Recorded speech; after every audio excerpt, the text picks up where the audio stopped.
Bonjour, bah déjà, c'est qu'on revient à Paris, ça c'est une première chose. Global Industries va revenir en force en 2024. L'édition 2022 n'avait pas été à la hauteur de nos espérances parce qu'on était encore dans la queue du Covid et encore dans une incertitude. Là, on retrouve une représentativité à la hauteur d'un salon comme Global Industries, 2300 exposants et globalement l'ensemble des leaders ils sont présents. On sait aujourd'hui, à quelques semaines du salon, que les PE donnent un vrai indicateur qu'on va retrouver une densité à la hauteur d'une édition lyonnaise et qu'on va enrichir cette édition parisienne de plein d'animations, de plein de nouveautés, de plein de contenus pour que on continue à être le rassemblement, la grande vitrine de l'industrie en France avec tous les enjeux que vous connaissez de décarbonation, d'attractivité des métiers, de féminisation qui sera une nouvelle fois encore au cœur des allées de cette édition.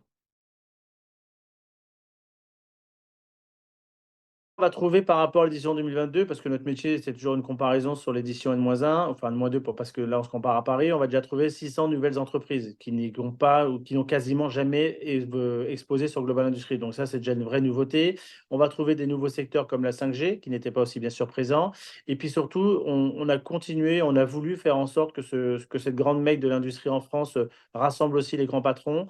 On a organisé en fait cette année un peu à l'image, et on remercie aussi le président du salon, Nicolas Dufour, de nous avoir aussi aidés, une grande scène sur laquelle vous allez avoir des grands patrons, des grandes patronnes, des grands directeurs, des grandes directrices qui vont venir en tout cas pendant 4 jours pour animer des keynotes, animer des tables rondes, parler aussi de manière un peu solo sur leur regard sur leur industrie, sur des sujets qu'une nouvelle fois on a évoqués il y a quelques instants, mais il y en a encore beaucoup d'autres.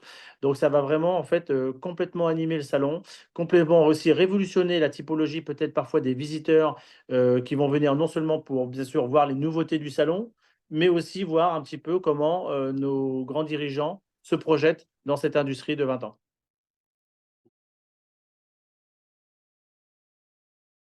Gagner du temps, aujourd'hui, notre métier fait que les visiteurs préparent beaucoup mieux leur visite sur un salon qu'ils pouvaient le faire il y a 20 ans à travers les outils digitaux. Donc on se parle d'applications, on se parle de bornes interactives, bien sûr, sur le salon et aussi, de sites internet.